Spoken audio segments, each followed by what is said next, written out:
विनम्र या हम्बल होना या नम्र होना मनुष्य होने का प्राथमिक लक्षण है।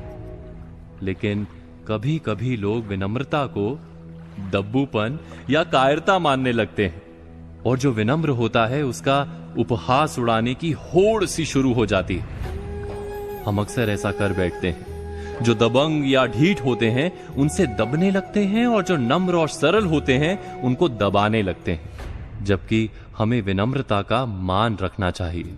ये विनम्रता एक ऐसा गुण है जो हमें सहज रूप से मानवीय और उदार बनाता है।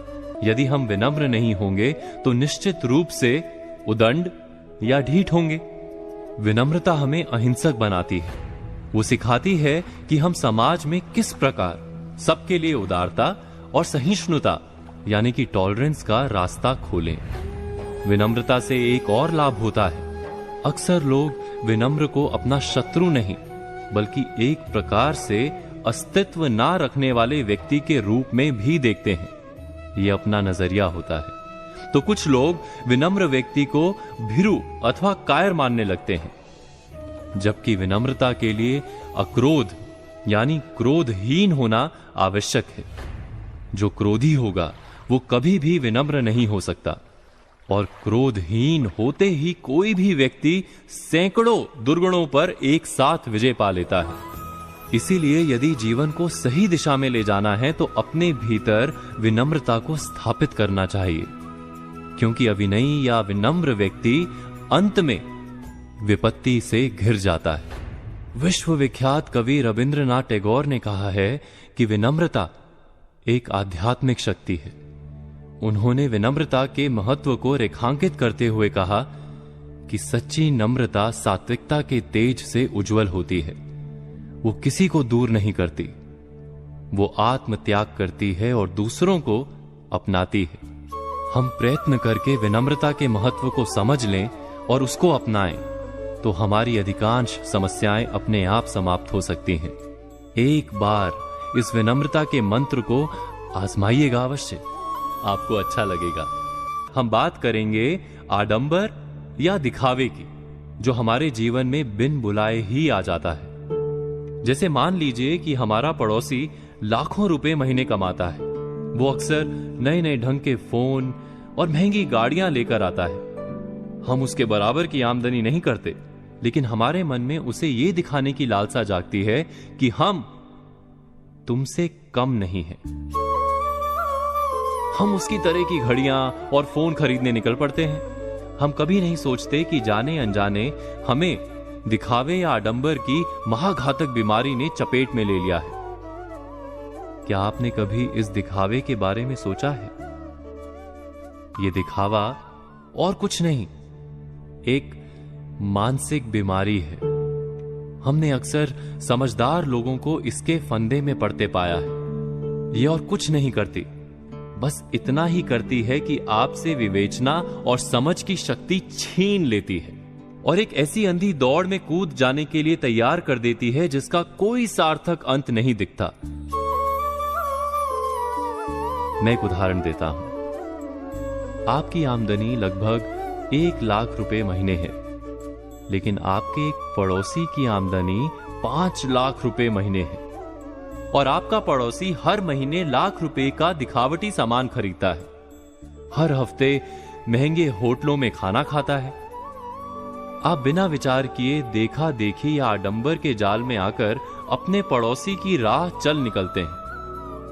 उनकी नकल में आप यहीं नहीं रुकते, बल्कि साधारण तरीके से रेल की यात्रा ना करके हवाई यात्रा करने लगते हैं।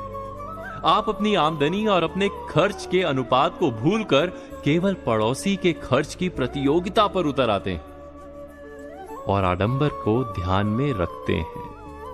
आप वैसे ही जीना चाहते हैं जैसे पड़ोसी या संबंधी जीते हैं। महीने 2 महीने या 3 महीने के बाद होने वाली आपकी उलझन का हर कोई सरलता से अंदाजा लगा सकता है।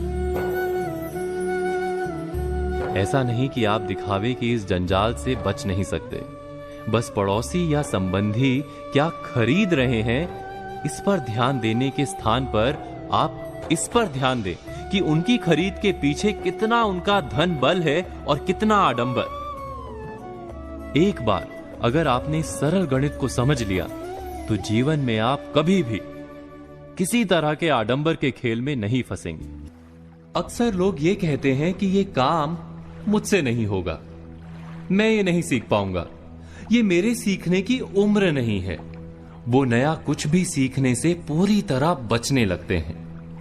उनके मन में सीख की आंतरिक चाह नहीं बचती, या वे असफलता और उपहास के भय से नया कुछ भी आजमाने से संकोच करने लगते हैं। समाज में ज्ञान विज्ञान से उत्पन्न जो नए आविष्कार या इजाद होते हैं, ऐसे लोग उन सब की ओर से आंखें मूंद कर दिन बिताते रहते हैं।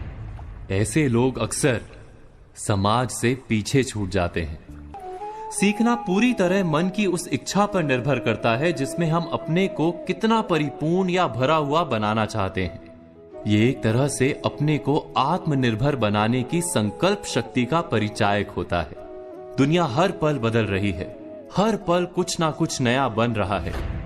कवि आलोक धनवा ने कहा है कि दुनिया रोज बनती है, और गहराई से विचार करेंगे तो पाएंगे कि दुनिया रोज नहीं, हर पल बनती है। ऐसी बन रही दुनिया में सीखते जाना ही जीने का सबसे शानदार विकल्प है। आप ये भूल जाएं कि ना सीख पाने पर लोग क्या कहेंगे। सोचिए कि जब आप सीख जाएंगे तो लोग क्या क्या कहेंगे। क्या आप अपना नाम ना सीखने वालों में शामिल करना चाहते हैं या फिर सीख गए लोगों में? सीखने की चाह की बात हम एक कहानी से समझने का प्रयत्न करते हैं। आप सबने महान यूनानी दार्शनिक अफलातून का नाम तो सुना ही होगा। जब उनकी कीर्ति संसार भर में फैल गई, तब भी वो हर दिन कुछ ना कुछ सीखने का यत्न करते रहते थे। एक दिन उनके एक मित्र ने उनसे सवाल किया कि अब जबकि संसार के बड़े से बड़े लोग आपके पास हर दिन कुछ सीखने आते हैं, ऐसे में आप भी किसी से कुछ सीखने के लिए जाते हैं, वो भी पूरे उमंग और उत्साह के साथ। इतने महान दार्शनिक होकर भी इतनी अधिक उम्र में आपको किसी से कुछ सीखते संकोच या लज्जा का बोध नहीं होता? अफलातून कुछ देर मौन रहे, फिर बोले, जब तक मैं सब कुछ नहीं सीख लेता, तब तक मुझे किसी से भी कोई भी ज्ञान पाने में शर्म या संकोच नहीं। जब मैं जानता हूं कि कितनी बातों का ज्ञान मुझे नहीं है, तो उसे सीखने के लिए मैं अपनी उम्र और दार्शनिक ज्ञान को क्यों बाधक मानूं? अंत में अफलातून ने कहा कि कब्र में उतरने तक सीखने का क्रम ही इंसानियत का तकाजा है, और इसे रोकना कहीं से भी उचित नहीं। आप इस तथ्य पर विचार अवश्य कीजिएगा।